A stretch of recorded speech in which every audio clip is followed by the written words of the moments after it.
5, 4, 3, 2, 1, 0. Good picture, Steve. Roger, roll, Discovery.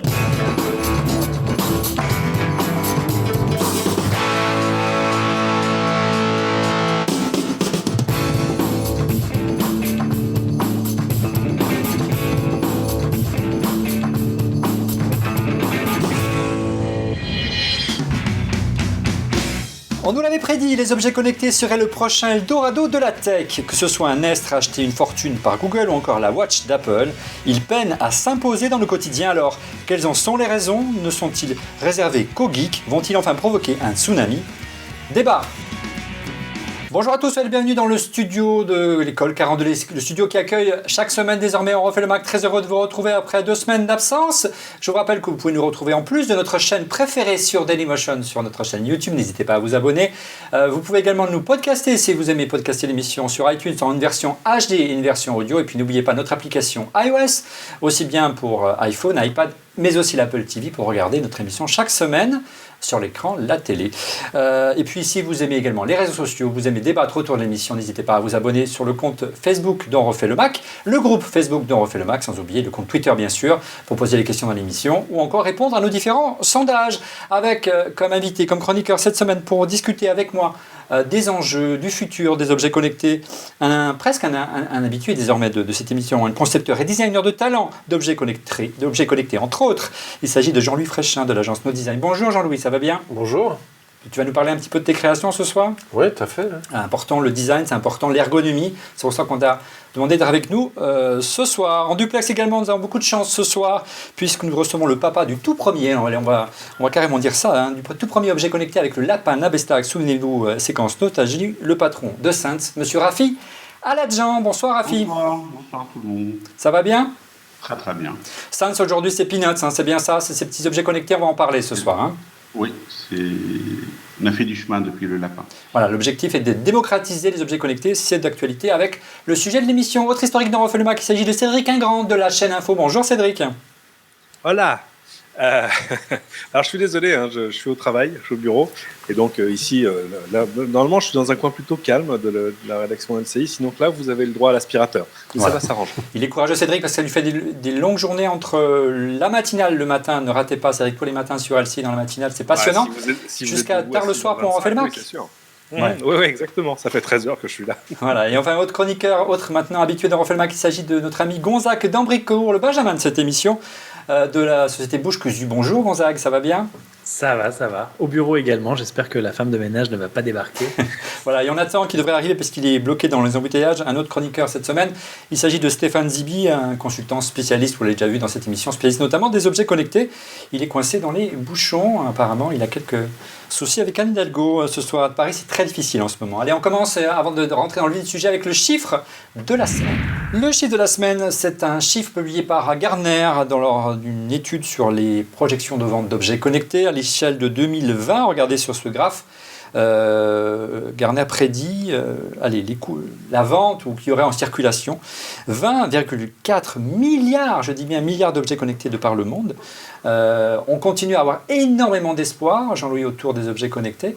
Est-ce que ça te semble une perspective réaliste alors qu'on voit bien que ça reste encore des objets plutôt réservés à une élite, voire à des geeks?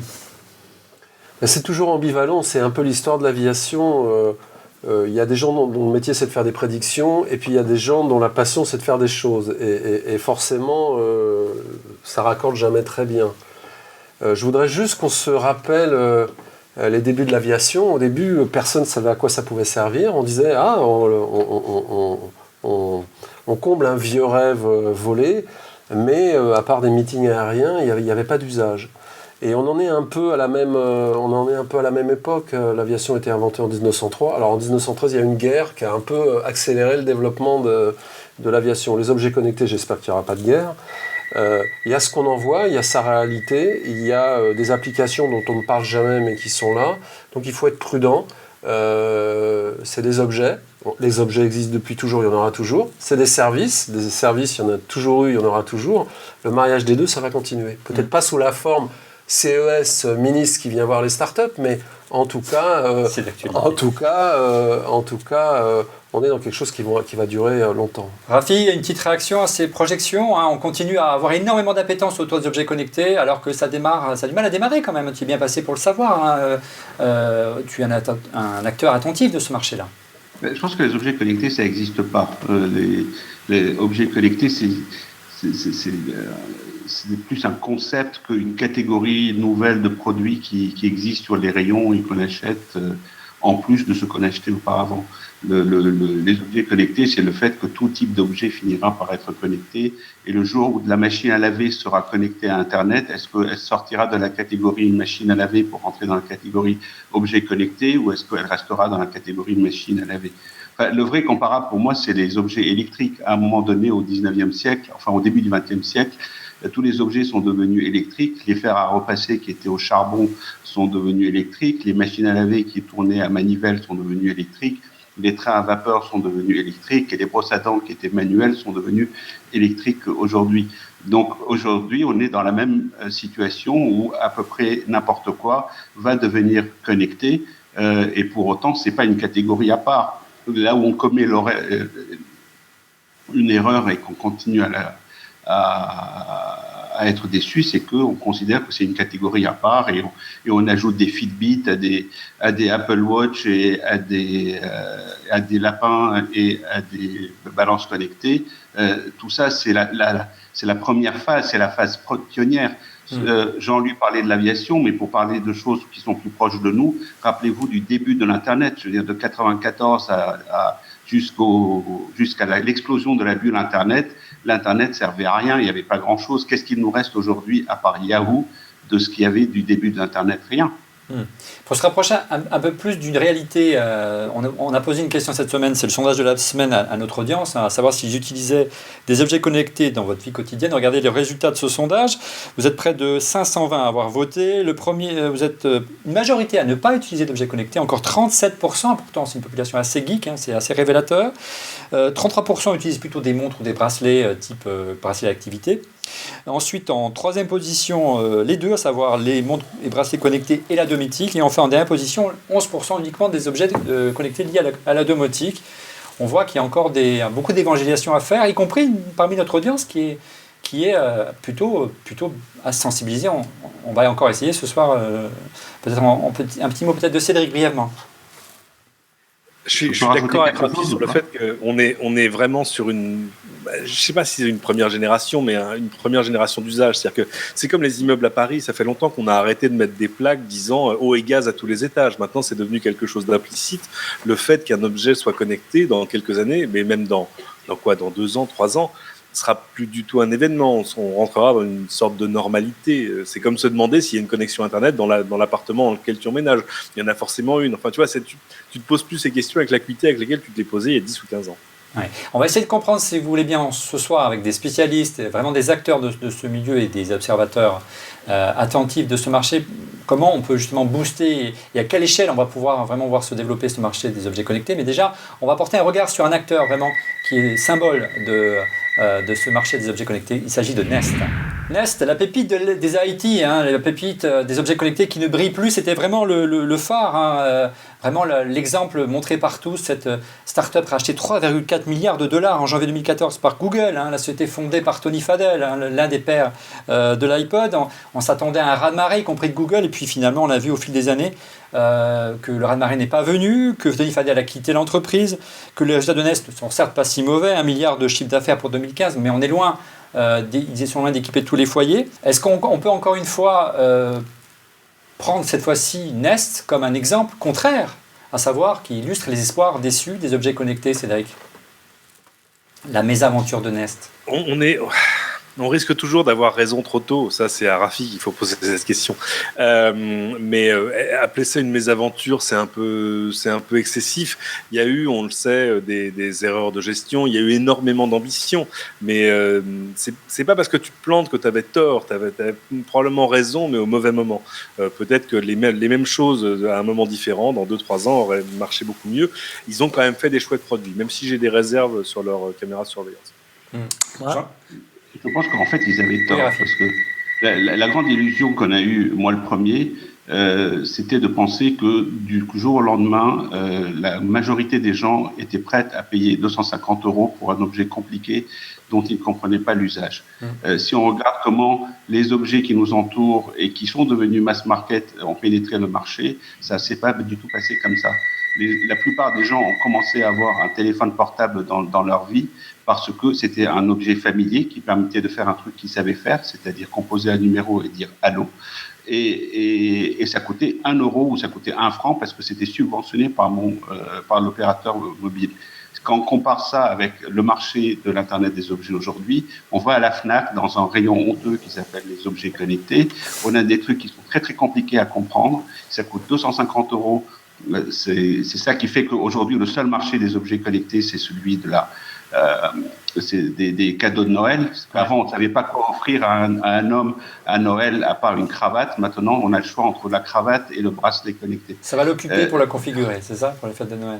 Mais on va y revenir, Rafi, sur cet aspect. Mais le prix, on a ignoré la fonction du prix. On a pensé qu'on allait vendre 50 milliards d'objets connectés à 250 € pièce.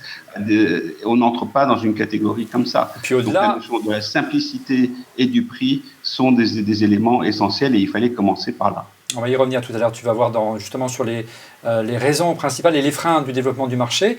Et il y avait une vraie bulle, Jean-Louis, autour de Nest, une bulle spéculative énorme. Quand WeThings a été vendu l'année dernière à Nokia, pour une somme quelques centaines de millions, enfin 150 ou 250 millions, ça a créé beaucoup de déceptions par rapport aux 3,5 milliards ou 3,4 milliards qu'avait payé Google, mais peut-être qu'ils avaient payé un peu trop cher. Le mystère de Nest, c'est que il faut se rappeler, c'est pas des objets connectés, c'est un thermostat. Le thermostat, c'est l'objet le moins glamour qui puisse exister. Ça sert à régler une chaudière pour faire des économies. Donc c'est très important d'économiser de l'argent. Il y a une valeur d'usage qui est très forte. Il y a une valeur d'usage, mais qui est quand même une commodité. C'est Nest, c'est la foire de Paris 2.0, c'est la domotique à papa un peu modernisée. Donc la caméra, c'est pareil. La caméra. Ça fait juste 6 mois qu'on le drague pour qu'il vienne dans l'émission. Non, mais je pense qu'il est passé à autre chose. Hein. Je l'ai rencontré, c'est bon. Ouais. Il y a des objets qui sont mystérieux, qui font rêver. Le lapin est mystérieux. Les drones, c'est le mythe du vol. Ouais. La voiture autonome, c'est une promesse de voyage réinventée. Le thermostat, c'est quand même d'une tristesse absolue. Et les caméras connectées, c'est la même chose.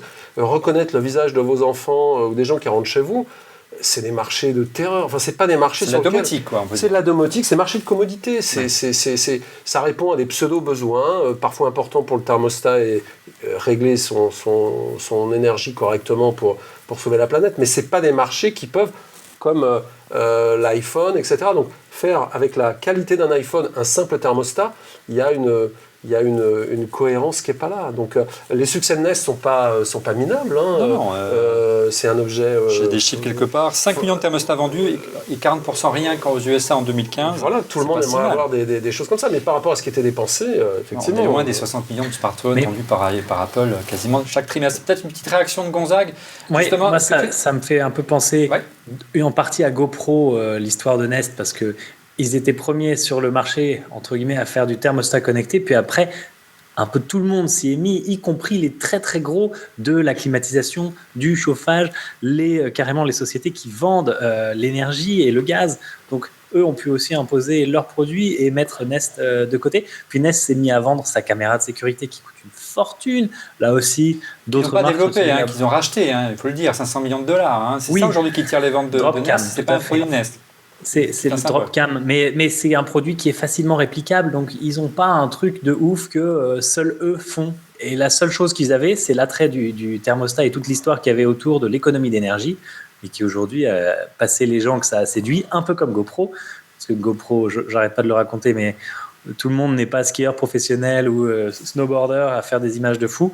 De la même façon, tout le monde n'est pas très intéressé par les économies de 50 € d'énergie sur sa facture électrique qu'un Nest permettrait de faire après avoir dépensé 300 dans le thermostat. Autre déception forte des objets connectés après le symbole Nest, c'est celui du marché du wearable, tout ce qui vous portez de l'Apple Watch ou bracelet connecté, on en parle dans ce prochain chapitre. Le wearable, c'était vraiment un autre Eldorado. Toutes les entreprises se sont positionnées, à commencer par Apple avec l'Apple Watch. Il y a eu quelques morts cette année et l'année dernière. Jean-Louis, on commence d'ailleurs par Peeble, qui était quand même le chantre de la montre connectée, un des pionniers. Cédric, tu adorais ces produits, je me souviens, avec ces montres à encre numérique, c'est bien ça. Ouais, je les adorais pas au point de les porter longtemps. C'était peut-être un signe déjà. C'est-à-dire que c'était très réussi, mais ça finissait quand même au fond du tiroir. Voilà. Et c'est un peu le syndrome de la raclette de la montre connectée. Tu la vois, tu dis putain génial, je vais faire des trucs d'enfer avec. Ça va me changer la life. Parce que c'est un peu ça qu'on nous a vendu. Souviens-toi des vidéos où tu vois à chaque seconde de la journée, la montre te donnait une info contextuelle, etc. Tous ces trucs qu'on attendait de son smartphone, mais sans avoir à le sortir de la poche. Et en fait, bon, il y a eu un petit phénomène de surpromesse, hein, dirons-nous. C'est pour ça d'ailleurs que tu vois aujourd'hui tout le monde se recentrer sur le fitness, parce que ça, au moins, on comprend le message. On l'a vu effectivement, tu as raison avec Apple, hein, Cédric. Apple a recentré sa communication avec l'Apple Watch sur le fitness et se montre un peu plus, comment dire, c'est ça sa fonction, entre guillemets, killer, hein, pour vendre des Apple Watch. Mais on va y revenir à l'Apple Watch. On continue de réinventer un travers des marques qui ont quelques difficultés. On avait des difficultés aussi chez Jawbone, un autre acteur fort des bracelets connectés. On a eu l'euphorie Fitbit qui était extraordinaire en 2015. Ils ont triplé leurs revenus. Et puis ça a plutôt été refroidi là, récemment avec l'annonce de licenciement, parce qu'effectivement, la croissance n'est plus forcément au rendez-vous. Et puis le fameux raz-de-marée de l'Apple Watch, on en parlait à l'instant, hein, même si ça représente 50% de part de marché de la montre connectée, on est loin. On est loin aujourd'hui d'avoir l'engouement qu'a pu avoir en son temps l'iPhone, voire même l'iPad. Et puis, un autre symbole, le principal concurrent en son temps de l'Apple Watch, c'était la Motorola, dont j'ai oublié le nom, mais ça va revenir. Motorola qui a aussi annoncé son intention d'arrêter et de quitter les marchés des smartwatches. Comment on peut expliquer ces désamours comme l'illustrait Jean-Louis à l'instant, comment l'illustrait Cédric Jean-Louis à l'instant, qu'au bout de quelques temps, on laisse tomber son et là, ça n'a rien à voir dans un tiroir. Ça n'a rien à voir avec le développement naturel des marchés. Des gens font des produits, ensuite des gens les mettent sur le marché, des gens de marketing, pour plaire à l'entreprise et surtout plaire aux actionnaires. Donc le cycle s'accélère, il y a trop d'attentes et il y a trop d'autoconviction sur des sujets qui sont parfois des amorces ou des niches de marché. Les montres, c'en est l'exemple absolu. Trop vite, trop fort. Il y a d'autres réponses qui se développent, comme Tag Heuer, qui est un succès qui a surpris tout le monde sur des montres traditionnelles. L'Apple Watch n'est pas un mauvais produit, elle se vend plus que correctement. Simplement, c'est pas le nouvel iPhone ou le nouvel ordinateur, tout simplement. Alors, il faut un peu de raison et ça en manque beaucoup. Avant de passer la parole à notre ami Rafi, on me fait signe que Stéphane Zibi est arrivé, on va l'accueillir, on va juste faire une petite pause pour le laisser se mettre en place. Regardez qui nous a rejoint, Stéphane Zibi. Qu'est-ce qui t'est arrivé, Stéphane ? Bien, j'ai pas pris de voiture connectée. T'as pas pris de voiture connectée, une voiture autonome, très important. Stéphane, comment on peut te présenter ? Un geek, un fou absolu, un observateur très attentif de tout ce qui est mobilité, objets connectés. Voilà. Tu as commis une chronique sur les objets connectés en 2014 dans le quotidien Le Monde, je me souviens, où tu annonçais déjà attention les objets connectés, attention aux promesses et aux déceptions que ça allait provoquer. Donc c'est pour cela que tu es là ce soir pour nous en parler. Ouais. Non, mais c'est vrai qu'en 2014, c'était déjà le n'importe quoi. On me demandait une boîte de conserve. L'euphorie. C'est une version positive de... On va en parler. Je voulais justement terminer sur ce qu'on disait à l'instant avec notre ami Jean-Louis autour de la déception que procure rapidement l'objet connecté et qui fait qu'on l'oublie au bout d'un tiroir, au fond d'un tiroir. Il y a une étude intéressante d'Endeavour Partners qui date de 2013, qui révèle qu'un tiers des Américains cessent d'utiliser leur montre ou tracker après 6 mois d'utilisation, 6 mois après leur achat. Tu l'as constaté toi aussi, c'est un vrai problème aujourd'hui lorsqu'on imagine, on réfléchit à la conception d'un objet connecté ? Alors déjà, il y a quelque chose de particulier quand on est dans le marché spécifique des wearables et des trackers, c'est que la plupart des gens qui en ont un, ils ne l'ont pas acheté, on le leur a offert. Donc quand on voit quelqu'un qui porte un Fitbit, généralement on sait que son anniversaire était dans les 3 mois qui précèdent. Ça explique aussi que les gens ne les gardent pas. Mais par ailleurs, c'est des objets qui étaient assez mal designés, c'est-à-dire qu'on supposait non seulement que les gens allaient porter l'objet, mais aussi en subir les contraintes, par exemple, de charger une batterie tous les 4 ou 5 jours juste pour savoir qu'on avait fait 7400 pas par jour. Donc c'est une erreur de design de penser que la motivation de l'utilisateur va pas s'éroder avec le temps. Non, c'était juste des produits mal conçus et ils finissent au fond d'un tiroir comme n'importe quel produit mal conçu et ils le méritent. Y compris l'Apple Watch, Rafi? Y compris l'Apple Watch. L'Apple Watch, moi, j'aimais bien la mienne, mais une montre qui s'arrête à 17 heures parce qu'elle a plus de batterie et qu'on sait qu'il est 17 heures parce que la batterie est morte, pas parce que c'est une montre, c'est juste une mauvaise montre. Ouais.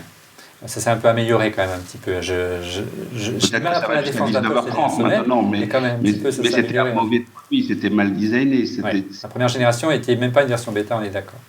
Et ça donne pas envie donc, de là à généraliser sur les objets connectés, sur ce qui pourrait être, les premiers sites web étaient affreux. Les premiers sites web prenaient des heures à s'afficher, ils ne servaient à rien. On supposait que les gens avaient de la DSL quand ils étaient connectés par téléphone. Mais on apprend à faire des choses. Je veux dire, ça n'existe pas une technologie où, dès la première génération, dès les V1, on fait un produit qui est parfait. On a l'impression que le monde entier est fait d'iPhone et que du jour au lendemain, on sort un produit qui est parfait. Même l'iPhone est une énième génération et une énième itération de téléphone à écran et de téléphone. Donc, voilà. Donc, de dire les objets connectés, ne servent à rien. D'abord, ça ne veut rien dire. Et d'autre part, on va arriver à une situation où on va arrêter de parler des objets connectés et il va se produire la même chose qu'en 2001, 2002, quand la bulle Internet a explosé et qu'on a dit les .com, c'est fini. On va pouvoir commencer à faire des vrais trucs. Puis au-delà, on a vu sortir énormément d'objets connectés à tel point qu'on peut se demander, et c'est le sujet du prochain chapitre, si les objets connectés ne sont pas des gadgets. On s'en amuse régulièrement dans cette émission, on a beaucoup mis d'objets connectés dans les coups de cœur en fin d'émission. Il y a énormément de produits connectés qui sont sortis depuis, Stéphane en parlait à l'instant, depuis des années. On connecte tout et n'importe quoi. Petit florilège, des choses vues récemment lors du dernier CES de Las Vegas, c'est de regarder la brosse à cheveux connectée Air Coach de Kerastase et WeThings. Elle a reçu d'ailleurs le prix international d'innovation du CES, s'il vous plaît, c'est pas rien. Son rôle évaluer la qualité du cheveu, puis nous conseiller sur comment en prendre soin. Donc effectivement, c'est très intéressant, ça vaut quand même 200 €. Stéphane, Jean-Louis, votre avis? Et quand j'ai vu ça, je me suis dit, tiens, ça y est, L'Oréal a coché la case, ça y est, on a fait notre objet connecté, comme on doit investir aujourd'hui dans une start-up. C'est de l'image. Je sais pas, est-ce qu'aujourd'hui, je vais me brosser les cheveux avec une brosse qui vaut 200 € alors que la même non connectée vaut 5 €? Moi, Jean-Louis, je serais plutôt attendu à ça. Je ne Il suis n'est pas d'accord. Parce que moi, je l'ai essayé. Oui. Même si ni vous ni moi ne sommes dans le centre de la cible, le centre de la cible, c'est plutôt une femme brésilienne aisée qui dépensait, et c'est ça que j'ai appris, qui dépensait déjà 200 à 300 € dans sa brosse à cheveux. Donc en clair, ils ont fait une brosse à cheveux du niveau de celle qui coûtait déjà 200 €, mais en plus elle est connectée. Et leur valeur ajoutée, elle était là. C'est pour ça que Cédric Hutchings de WeThings, je l'ai croisé comme ça dans une suite à Las Vegas pour essayer la brosse avant qu'il la montre, etc. Et je secouais la tête en disant mais qu'est-ce qui t'a pris? Il me dit non mais il dit évidemment sur le papier quand on dit une brosse à cheveux connectée, tu dis non, please, non, c'est pas possible. Mais en fait, si, c'est très sérieux. Donc il y a un marché, mais c'est un petit marché, c'est un marché de niche. On va pas tous avoir des brosses. Et en fait, ça reste quand même de l'image. C'est l'image. Je m'attendais plus, voilà, c'est un coup marketing. Après, il y a un produit de niche, mais là, développer un produit et de faire autant de buzz, il y a énormément de buzz autour de ce produit. Donc, ce qui est très bien en termes de, on fait parler de WeThings, et c'est tant mieux, hein, marque encore française pour quelque temps avant qu'elle passe définitivement sous pavillon américain. Jean-Louis, tu voulais dire quelque chose? On va écouter après Rafi, peut-être. Deux choses. Eric Carrel est quelqu'un de sérieux. De très sérieux. Donc quand il fait des choses, c'est pas pour faire des gadgets ou des choses qui servent à rien. La deuxième chose, c'est que il y a des femmes effectivement qui prennent soin de leur coiffure, il y a des femmes qui perdent leurs cheveux, il y a des hommes qui perdent leurs cheveux. Donc le marché des soins capillaires, c'est quelque chose de très important qui paradoxalement n'est pas traité par la médecine. Et plutôt traité par des entreprises qui font du soin et de la beauté. Cosmétique, en clair. Cosmétique. Et il y a beaucoup à apprendre et à connaître sur le cheveu. C'est une première réponse, il y en a d'autres. Et pour le coup, je trouve ça plutôt intéressant parce que c'est un couple produit qui va donner une réponse. Et il y a des produits de traitement associés.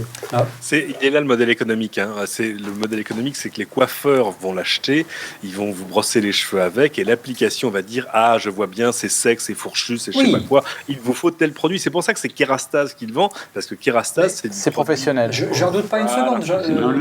Mais la manière dont il est présenté, dans la manière dont il y a eu un plan média, dans la manière, nous, on en a fait des articles dans les différents journaux, notamment les journaux high-tech, c'était la révolution de la brosse connectée pour monsieur et madame tout le monde.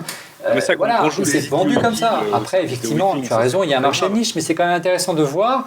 Et je ne sais pas ce qu'en pense Rafi. Moi, je m'attendais plus, comme tu le disais. Marché de niche, excuse-moi, cher Olivier, mais C'est tous les Madame coiffeurs. Bettencourt est la femme la plus riche du monde. Non. Parce qu'elle vend des produits capillaires. Donc, Oui. marché de niche. On en reparle dans un an. Hein. On verra combien ils en ont vendu de brosses. Mais je serais ravi de me tromper. J'aime beaucoup Cédric et il le sait. Hoskins. Mais bref, passons.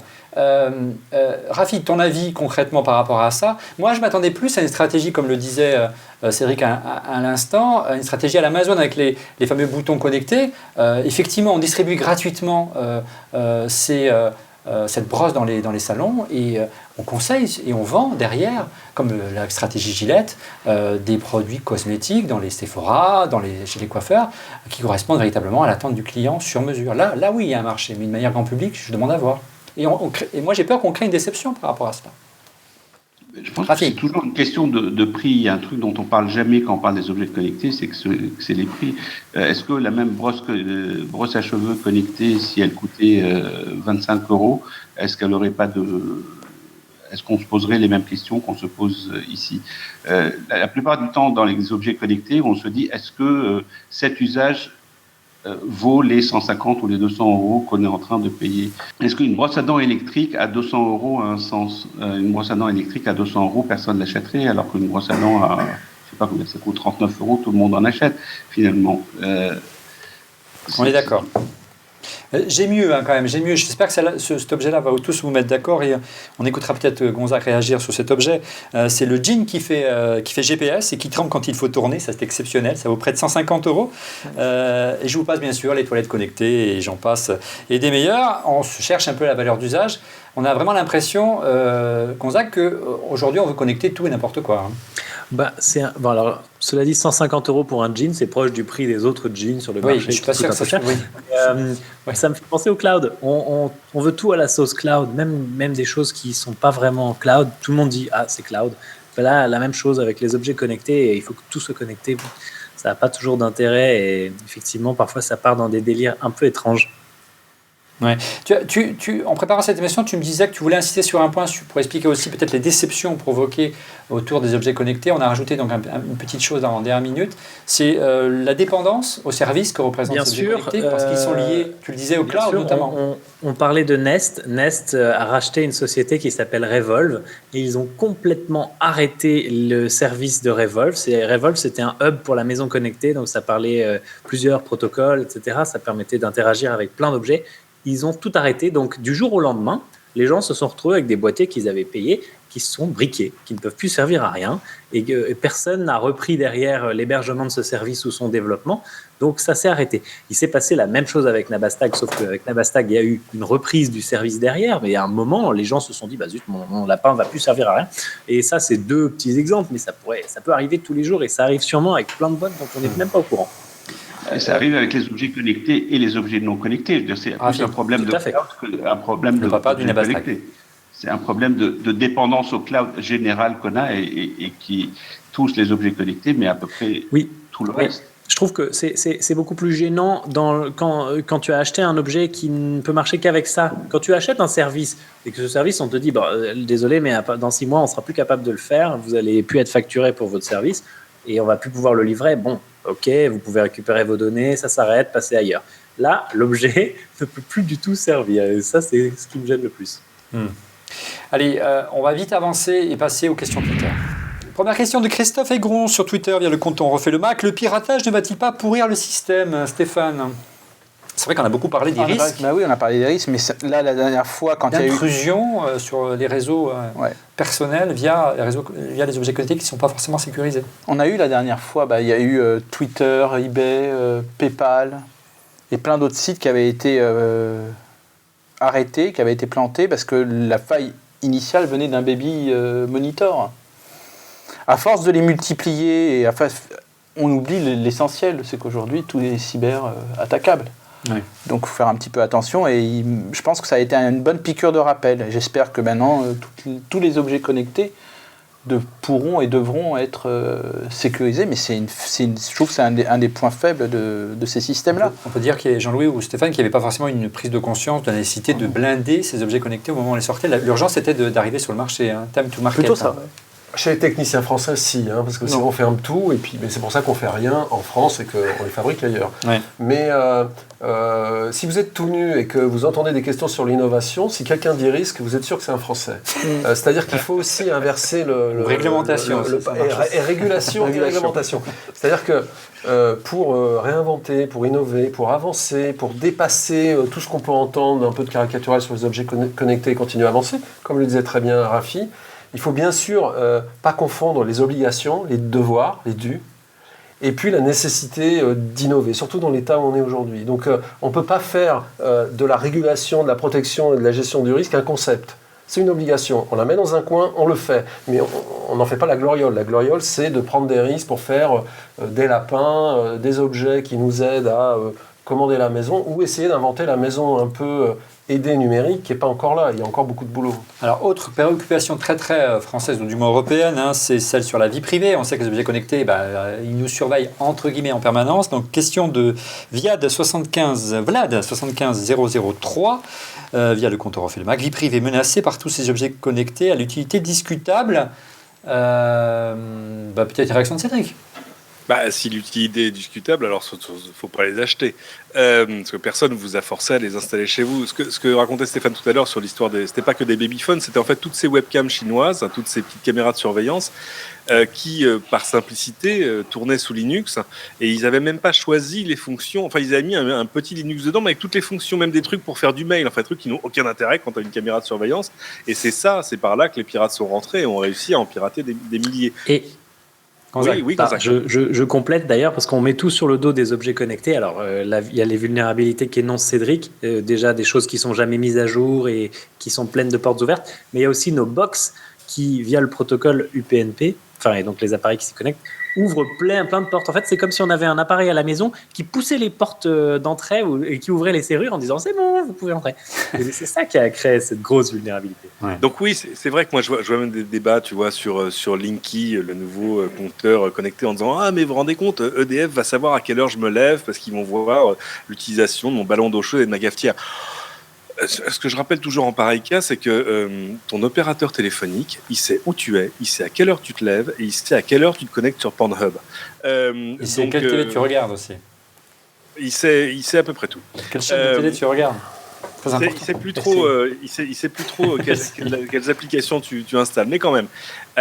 Donc oui, bien sûr, on peut se protéger, mais c'est pas la peine d'avoir peur de tout. Ouais, c'est vrai. Allez, on enchaîne avec une chronique phare de cette émission. Il s'agit bien sûr du busomètre. Allez, le busomètre avec Gonzague. Les rumeurs qui ont le plus buzzé autour de la planète Apple cette semaine. Première rumeur, Gonzague. Première rumeur avec 3 étoiles, un écran OLED 5,8 pouces pour l'iPhone 8. C'est une rumeur récurrente. Ouais. C'est une rumeur qui a du sens, mais on parle toujours des difficultés d'approvisionnement d'Apple pour ce type d'écran. Donc on verra. Il y a aussi la rumeur de l'iPhone qui se chargera sans fil, et ça je trouve que c'est plus intéressant. La deuxième rumeur, de nouveaux iPads, de nouveau, pas 2 le chiffre, mais plutôt 4, et un iPhone 7 Red en mars avec 4 étoiles. Alors ça, c'est les analystes qui nous prédisent la sortie de 4 iPhones. C'est vrai que Apple met la gomme pour essayer de vendre l'iPad Pro en ce moment. D'ailleurs, ils font beaucoup de pubs sur le sujet, donc assez probable. Un système de reconnaissance faciale avec 3 étoiles. On pourrait donc reconnaître l'utilisateur d'un iPhone. Pourquoi ? En fait, c'est même plus qu'une rumeur. Apple a racheté une société qui fait de la reconnaissance faciale. Donc, on peut se dire qu'ils ne rachètent rien sans but. J'espère. C'est pas encore exactement ce qu'ils en feront. Une Apple TV 4K en 4e rumeur avec beaucoup d'étoiles. Et d'ailleurs, c'est la seule chose qui serait ajoutée à cette nouvelle version de l'Apple TV. Il y avait des sondages qui tournaient récemment pour savoir est-ce que vous achèteriez une Apple TV si c'était ça la simple évolution. Moi, je ne suis pas sûr parce qu'il n'y a pas encore grand monde avec des télé 4K. 5e, c'est du renouvellement, mais il n'y a pas beaucoup de monde qui achète. Aujourd'hui, Pardon ? C'est difficile d'acheter autre chose. Oui, mais c'est du renouvellement. Tu changes une télé que tu avais déjà. C'est pas un acte d'achat volontaire que d'aller se lancer acheter une télé 4K. C'est un peu comme, ça marche mieux que la 3D, certes, mais c'est pas le truc le plus utile. 5e rumeur, non pas d'usine iPhone aux États-Unis, donc 3 étoiles. Alors bon, ça je sais pas trop quoi en penser. Et... Ouais, c'est l'analyste financier d'Apple, le directeur financier d'Apple qui a fait une déclaration devant, je crois que c'est Goldman Sachs cette semaine, où il disait, on l'a interrogé sur Trump encore une fois, et effectivement il disait que ça semblait un petit peu compliqué de produire l'iPhone aux États-Unis. Il n'a pas fermé la porte, mais on a bien compris que ça allait coûter très cher et que forcément, si ça coûtait très cher, ça allait se ressentir au niveau du prix de vente. Sous-entendu, il n'est pas question qu'Apple baisse ses marges. Oui. Pour le moment, vu que c'est le modèle économique d'Apple, d'avoir des grosses marges. Du prix, on va en parler dans un instant avec le prochain chapitre. Une question toute bête, une raison principale des difficultés de vente des objets connectés, c'est tout simplement leur prix. Les objets connectés sont-ils trop chers? Regardez, on commence par un petit inventaire à l'envers de quelques objets connectés les plus qui ont le plus de succès aujourd'hui, ou du moins les plus connus. Le détecteur de fumée Nest, aujourd'hui coûte combien selon vous? Allez, Jean-Louis. Plus de 150 euros, non? 119 euros. Le détecteur de pollution Netatmo, tu sais, qui te dit qu'il faut ouvrir les fenêtres, indispensable. 200 euros. Dis donc, tu augmentes les prix. 100 euros, c'est pas si cher que ça. Rafi, la balance connectée Wi-Fi, tu sais, Body Cardio qui te dit si tu vas avoir une attaque cardiaque. Ce que je ne te souhaite pas. Combien, selon toi? Alors, si tu lis le déroulé, 149. Il y a le prix, mais il ne faut pas lire le déroulé de l'émission, c'est pas du jeu. 149. 180 euros. Le dernier tracker d'activité sportive Fitbit Gonzague. Le Fitbit Charge 2. Combien tu mettrais, toi? J'aurais dit une grosse centaine d'euros, mais je ne sais pas. 160 euros. Ah, j'étais pas loin. Alors. Ouais. Et Cédric, la brosse à dents connectée Colibri, la brosse à dents française, indispensable. Ça peut pas être cher, ça doit être 39 euros, 49 euros. Eh non, 130 euros. Hein, après, on ne comprend pas pourquoi les objets connectés ne se vendent pas. Et enfin, le meilleur pour la fin, l'Apple Watch 2. Allez, un petit tour de table. Combien l'Apple Watch 2? Ça dépend laquelle. L'Apple Watch 2, de base. 400 et quelques. 400 Oui, la Alu. La mienne. 400, ouais. Ouais, Cédric 400, Gonzague 400, vous êtes tous d'accord? Oui, mais celle-là, je connaissais le prix. Un peu plus en métal. 419 euros, donc le ticket d'entrée est quand même assez élevé. C'est un peu le constat que tu as fait, et on va parler un petit peu de ton aventure avec les Peanuts, Rafi. Le constat que tu as fait lors du CES l'année dernière, où tu t'es dit, il y a peut-être un problème sur le ticket d'entrée sur le marché des objets connectés. Hein. Oui, non, j'ai une espèce d'épiphanie il y a 2 ans au CES, en regardant tous ces gens autour de nous qui faisaient des objets merveilleux, qui précisément s'adressaient à 2% des vrais gens. Et je me suis dit, c'est peut-être pas comme ça qu'il faut commencer, et que c'est pas vrai que les gens vont mettre 200 euros dans un objet qui fait des trucs merveilleux et qu'ils ne comprennent pas. Et donc aujourd'hui, nous faisons des peanuts. Les peanuts, ils coûtent 29 euros et parfois même moins. Ils font quelque chose de très simple qui est très facile à comprendre, et que ma sœur, qui me sert d'étalon, peut comprendre, et on en vend des kilotonnes. Parce qu'un thermomètre connecté, ça a l'air pas sexy, ça n'a pas l'air d'être un objet geek, c'est pas de la 3D, il n'y a pas de l'intelligence artificielle, enfin si un peu dedans. On le met sur le mur, on regarde sur son téléphone et on a la température. Et pour la plupart des gens, c'est le niveau de maturation et d'intelligence que les gens ont. Et il faut commencer par là. Avant d'acheter un thermostat à 250 euros, si tant est que vous en achetiez un jour, achetez déjà un thermomètre qui coûte à peine plus cher que le thermomètre à mercure ou je ne sais pas quoi que vous achetez chez votre droguiste.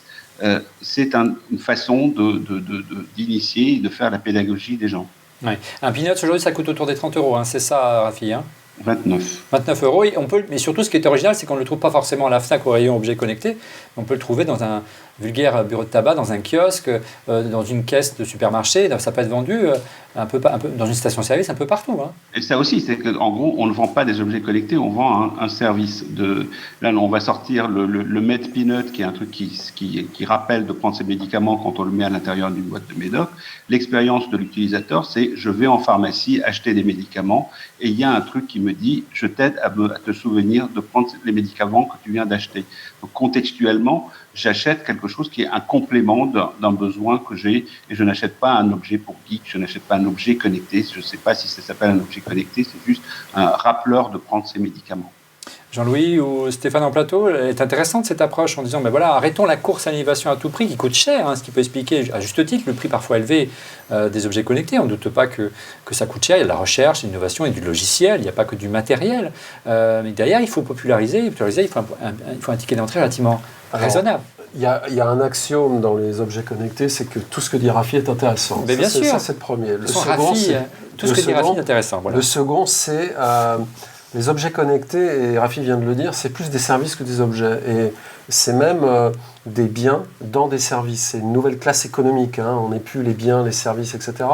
Secondaire, ternaire. On est dans un ère quaternaire, certains l'appellent, qui mélange des objets et des services. Et le service est la chaîne de valeur continue qui permet de donner une existence à ces objets-là. Donc tout ce qui va dans ce sens-là est intéressant. Et c'est la chaîne de service qui est intéressante.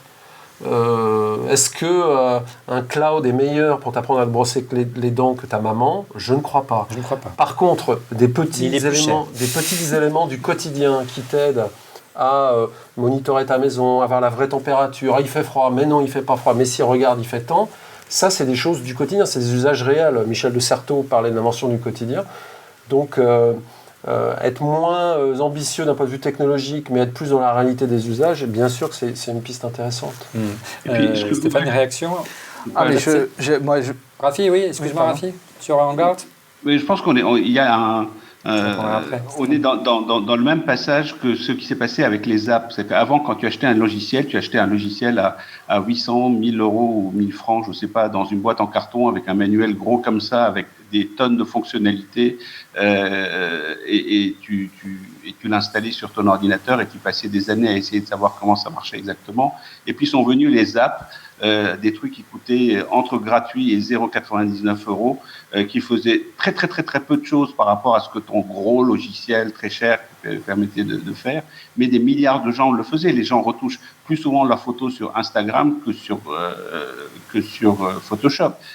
C'est une autre dimension, c'est une autre économie. Là, on est resté sur le modèle électroménager de l'objet connecté, c'est-à-dire un truc comme de la même manière qu'on va acheter un frigo une fois de temps en temps, on va chez Darty, on s'achète un objet connecté qu'on va installer chez soi et qui va durer 8 ans.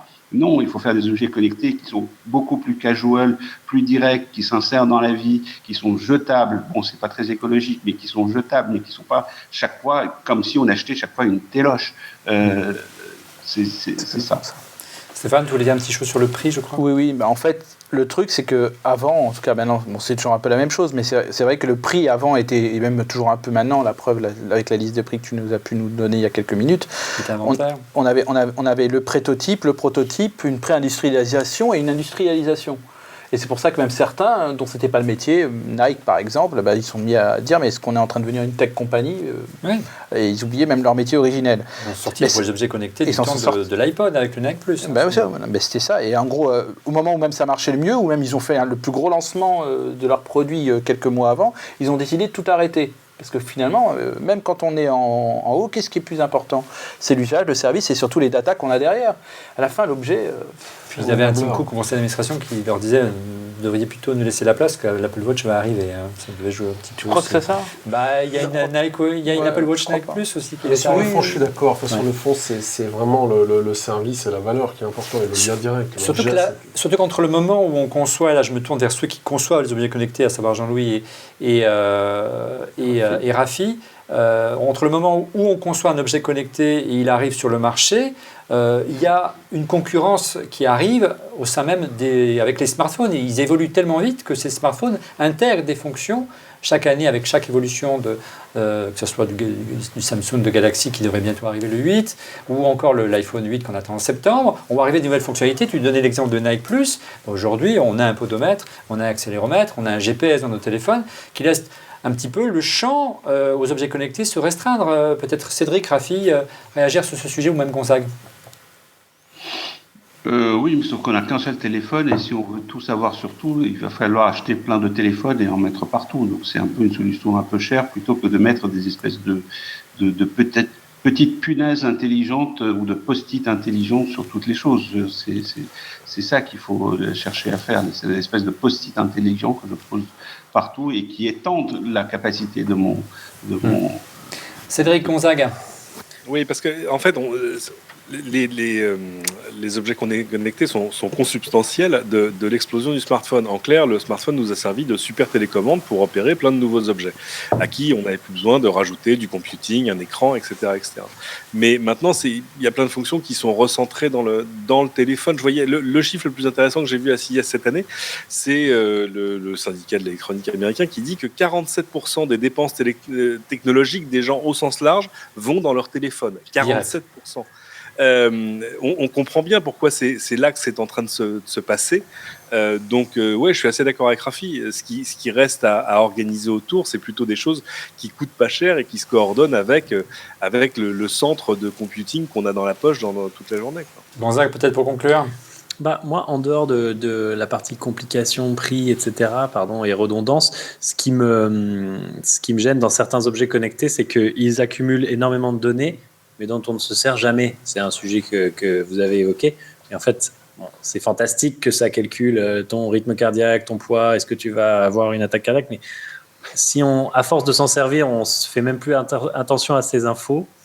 Et c'est là aussi que c'est compliqué, c'est qu'il faut bien utiliser la data pour qu'elle soit pertinente dans le quotidien, sinon ça ne sert à rien. À big transition, Gonzague, parce que c'est le dernier chapitre de cette émission, concernant les objets connectés, sont-ils trop compliqués? Comment vulgariser? Et là, encore une fois, Rafia, je pense, même Jean-Louis, son mot à dire. Tu vas nous dire dans un instant, Jean-Louis, sur quoi tu travailles en ce moment. Les objets connectés sont-ils trop compliqués? C'est l'objet du prochain chapitre. Les objets connectés sont-ils trop compliqués? Effectivement, connexion Bluetooth, connexion Wi-Fi, c'est difficile.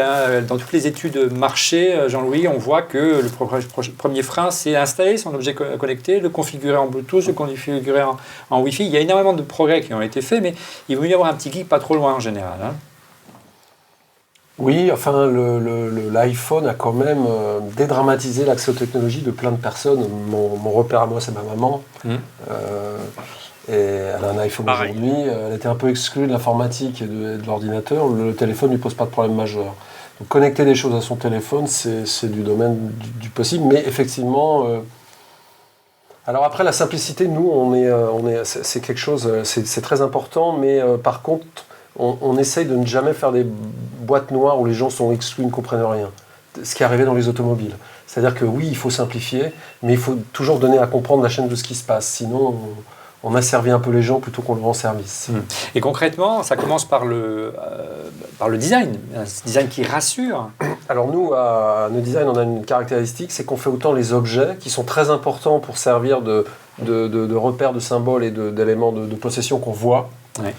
Mais on fait surtout, et c'est là notre grande différence, le logiciel et tout ce qui est interface et conception de service. C'est là où est la vraie valeur et c'est là où on passe le plus de temps en fait.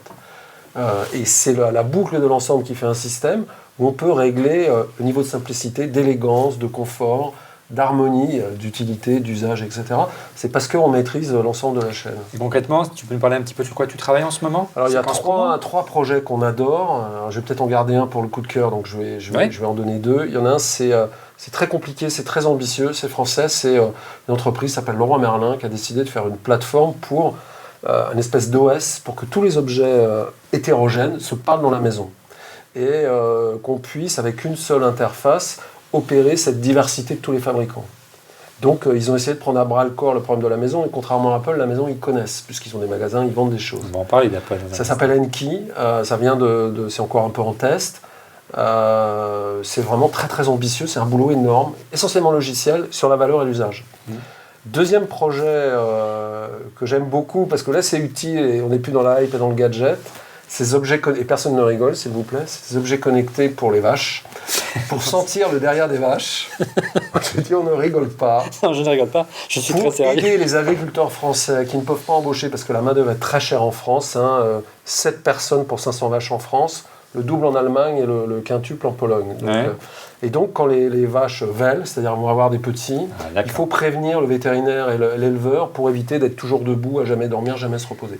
Donc ça c'est du lourd, c'est du sérieux. C'est du B2B, on n'a pas parlé, le marché B2B, c'est un gros secteur. C'est du B2 vache. Le business to business, mais le secteur professionnel. Mais on le fait avec l'esprit des produits grand public, simplicité d'installation. Donc avec des grandes interfaces simples.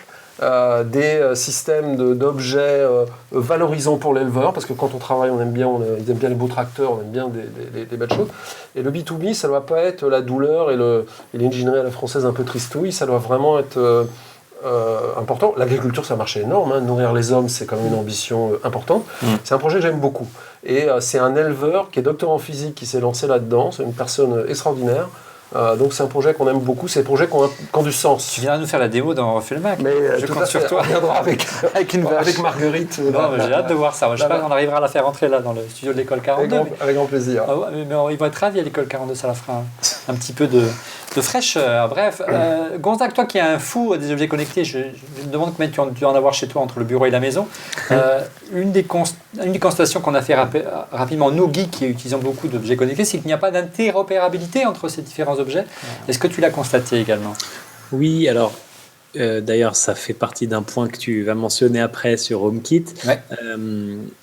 C'est vrai que c'est encore assez difficile, et en tout cas en dehors de ce que peut faire Apple et ce que peuvent faire certains constructeurs, c'est compliqué puisque chacun monte son standard qui finalement n'est plus maintenu, qui va marcher avec 3 constructeurs, et il n'y a pas d'étendard fédérateur ou de vraies normes partagées par tous, qui fait que c'est compliqué parce que oui, ton Sonos va parler avec ton Logitech et tes Hue, mais en fait, si tu as acheté un truc d'une autre marque, t'es baisé.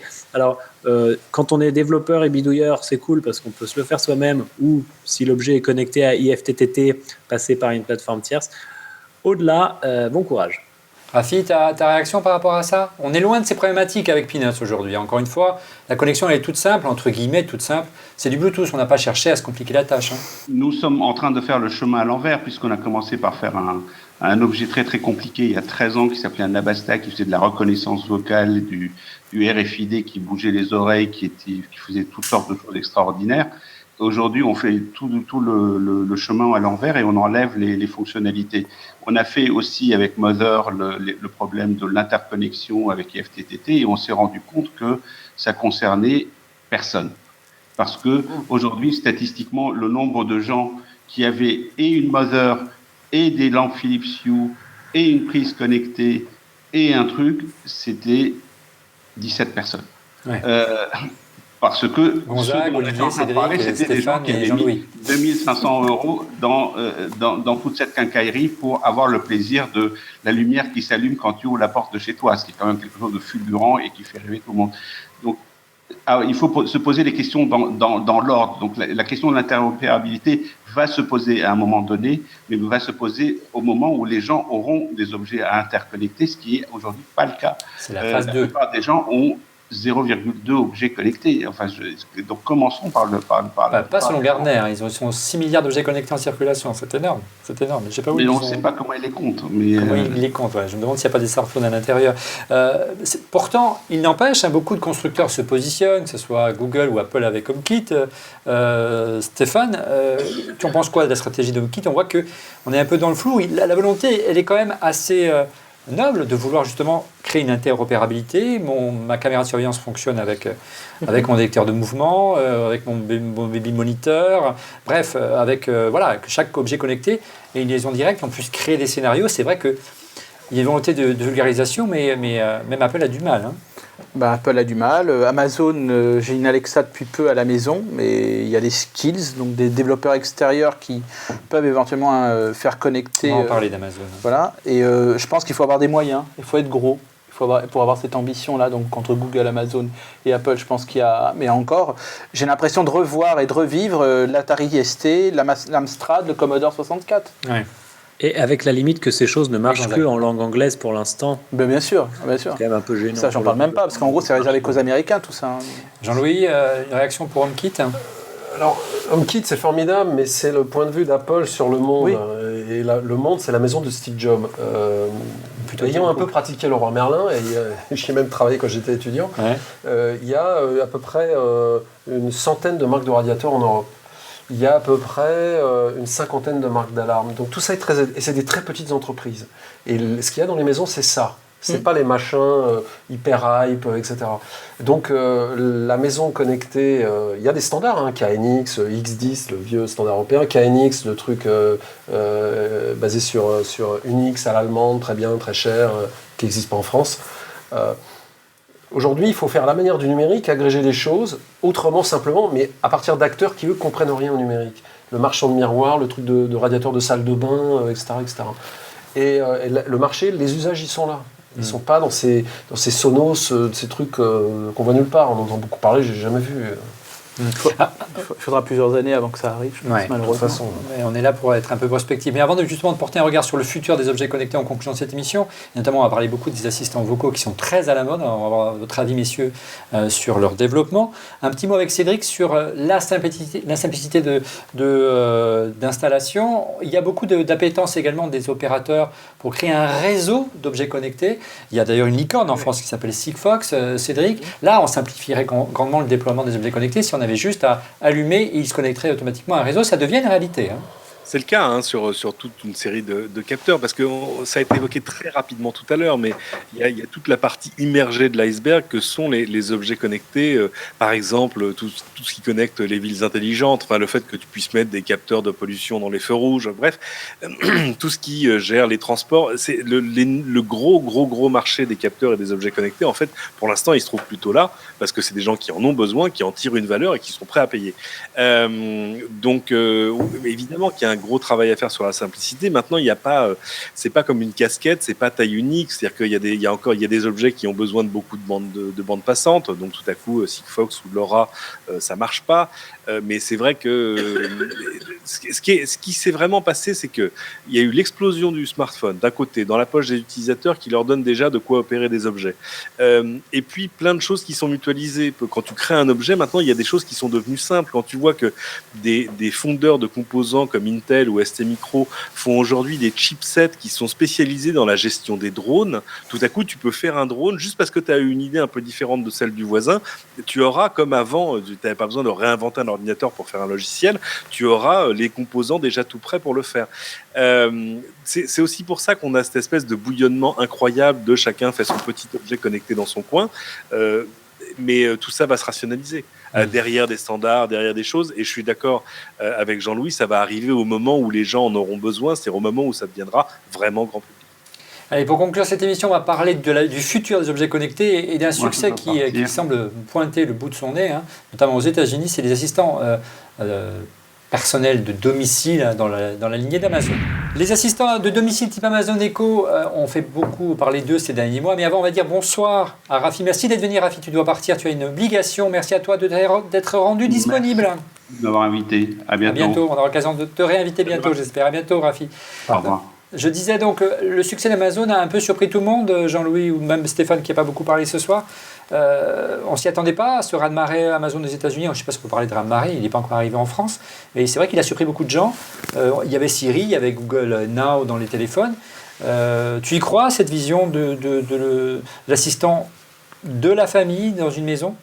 On voit que Google suit ce chemin, on se pose des questions sur Facebook, Zuckerberg, dans son temps libre, a créé Jarvis. Ouais. L'assistant cher, Monsieur Ironman. Voilà. Pour en avoir un LockerNet, j'en ai pris un, en fait. Et le seul truc rigolo que j'ai...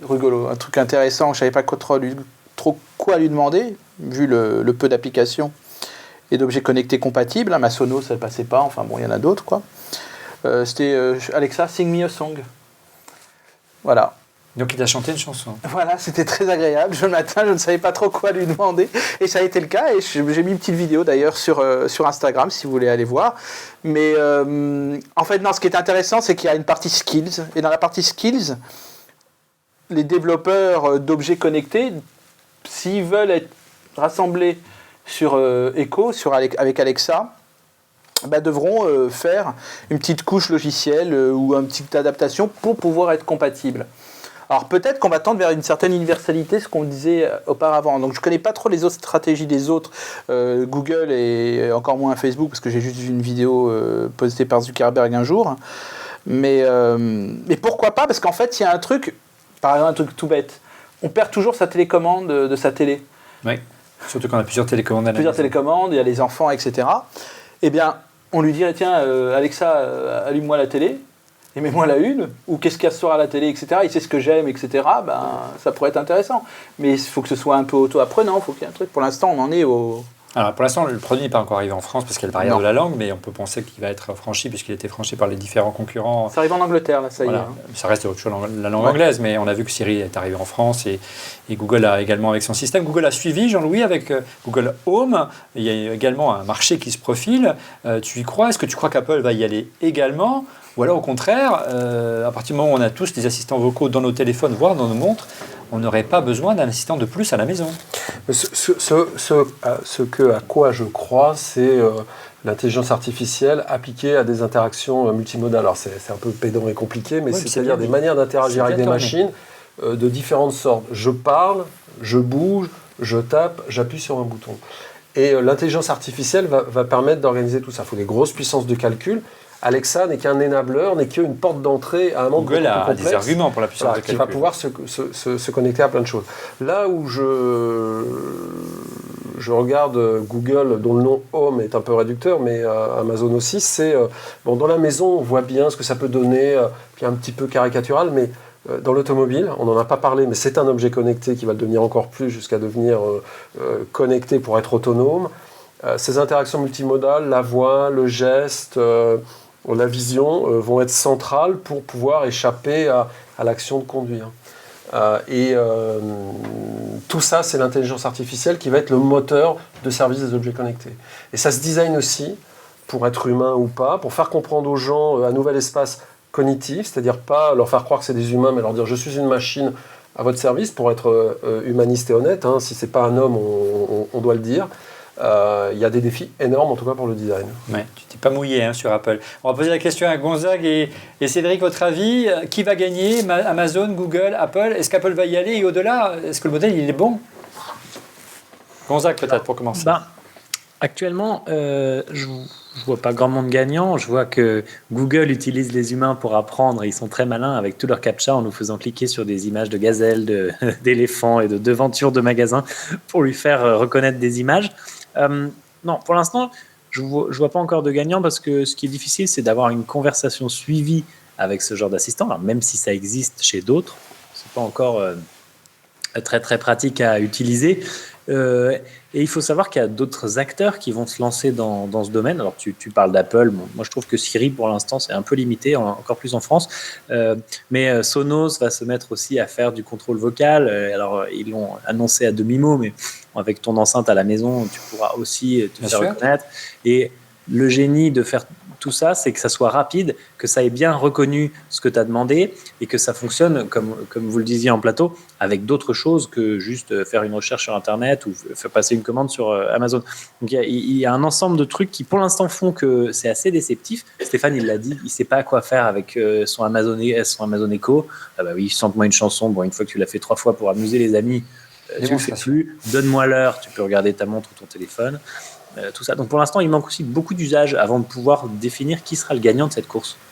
Et pour conclure cette émission, la conclusion de Cédric. Non, je ne vais pas conclure, mais ce serait étonnant qu'Apple n'y aille pas, ne serait-ce que par entraîné par la vague, tu vois ce que je veux dire, et puis parce qu'il y a déjà Siri, et là je reviens à ce que disait Jean-Louis tout à l'heure, le gros souci quand même de ces outils, c'est qu'ils sont quand même très américano-centriques, enfin en tout cas très anglo-centriques, c'est-à-dire que Siri a quand même pas reçu la même éducation en français qu'en anglais. En anglais, il était à l'université.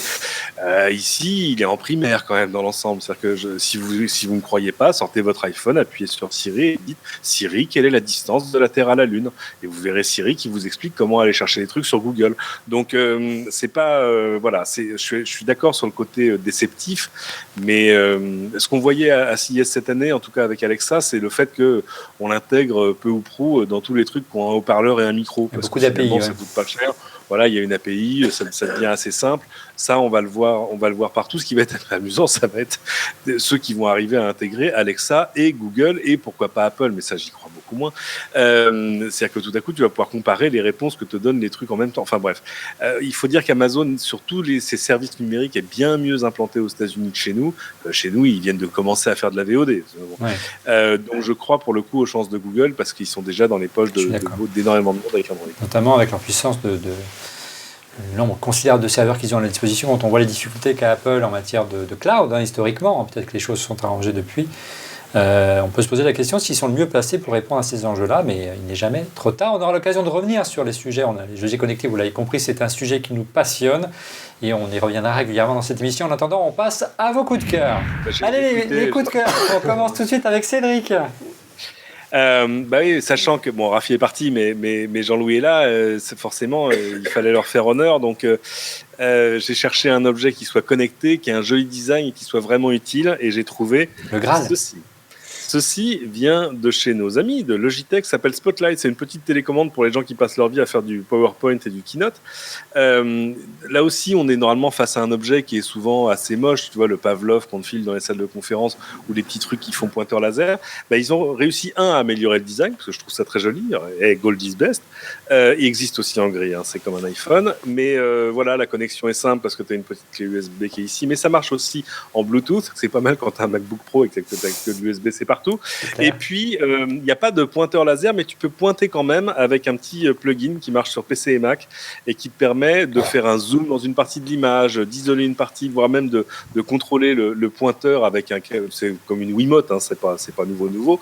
Mais voilà, ça marche remarquablement bien. J'ai plus le prix en tête, mais bon, le prix vous fera rire. Si vous en avez vraiment besoin, vous pouvez une centaine d'euros, je crois.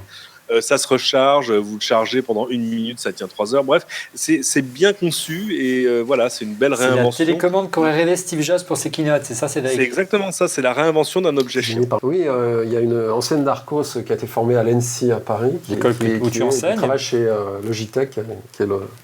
D'accord. D'accord, j'avais mal compris. C'est donc là, d'accord. C'est donc une de tes étudiantes qui a lancé ça comme quoi, rien ne se perd, tout se recycle, formidable.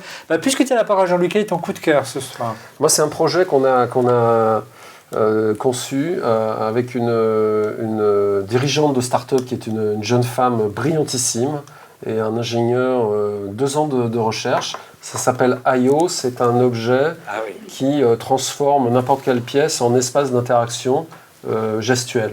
C'est une sorte de super Kinect avec un champ beaucoup plus large et beaucoup plus puissant et qui permet d'interagir avec les objets un peu hétérogènes qu'on a dans la maison. C'est sur Indiegogo en ce moment. Ça marche plutôt pas mal. C'était le CES. C'est vraiment un objet avec un design dont on est très très très très content. Très bien. Et la brillante jeune femme sera sur LCI le 11 mars. Génial. Finalement, on n'en sort pas. Tout revient. Bravo Cédric. Quel talent ce Cédric.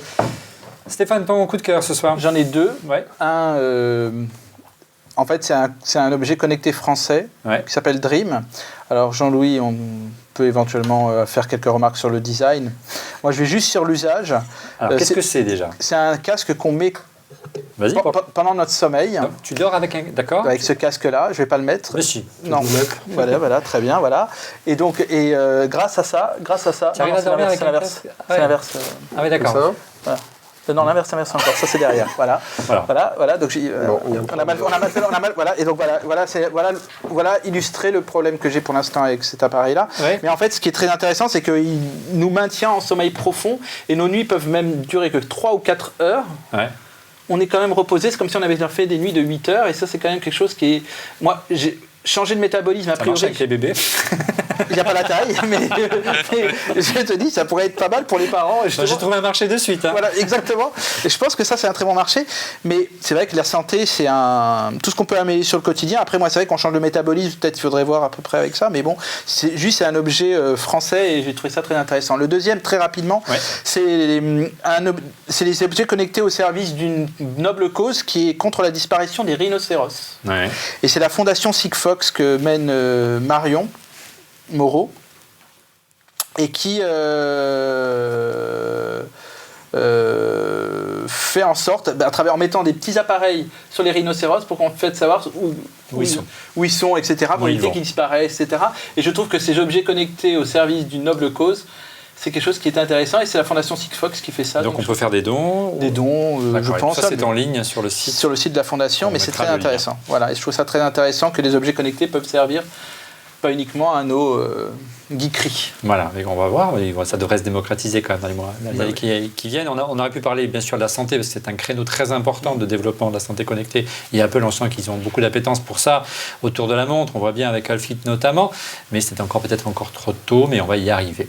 De mon côté, je sais pas, Gonzague, tu as rien ce soir. Hein. Si, c'est bon. Quelque chose. Je viens de réfléchir dans mon petit cerveau. Tout à l'heure, on a gagné du temps pour toi, on y est arrivé. Alors, c'est un objet connecté un petit peu gros. C'est la Smart Electric. J'ai essayé la dernière Smart Electric la semaine dernière. Alors, en quoi elle est connectée ?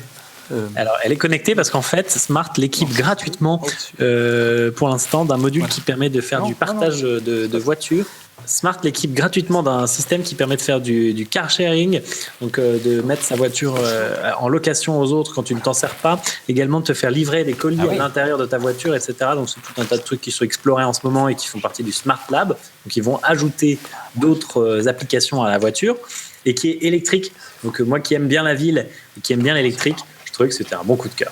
Bon, de toute façon, je vais être obligé d'y passer, parce que sinon, on ne pourra plus enregistrer cette émission, le temps que je mets pour traverser la rédaction d'Acred, pour venir jusqu'à l'école 42. Ben, regardez ce qui pourrait nous aider à gagner du temps dans nos cités encombrées, et notamment nous aider à faire nos courses, les personnes âgées, ou fluidifier un petit peu le trafic de tout ce qui est transport d'objets. La VPC explose, on en a parlé avec Amazon.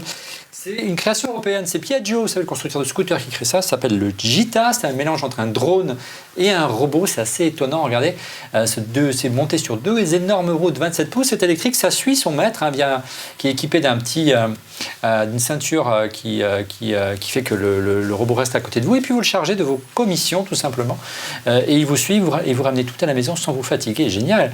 Il fallait y penser, et autre possibilité, effectivement, il est également autonome, donc il peut cartographier une zone et amener des colis relativement lourds, je crois que c'est jusqu'à 27 kilos quand même, jusqu'à entre entreprises, voire carrément la livraison à domicile. On parlait beaucoup de drones, de livraison par Amazon.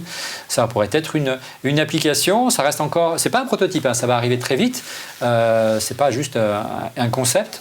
On a hâte de l'essayer et de voir vraiment si on peut transformer l'essai en réalité. Voilà, nous sommes arrivés à la fin de ce 253e épisode d'On refait le Mac. Merci de l'avoir suivi. Ça fut passionnant de vous recevoir, messieurs. Vous revenez quand vous voulez. Vous retrouvez Cédric chaque semaine sur LCI. Quel jour, Cédric, la diffusion? Première diffusion vendredi, hein, c'est ça?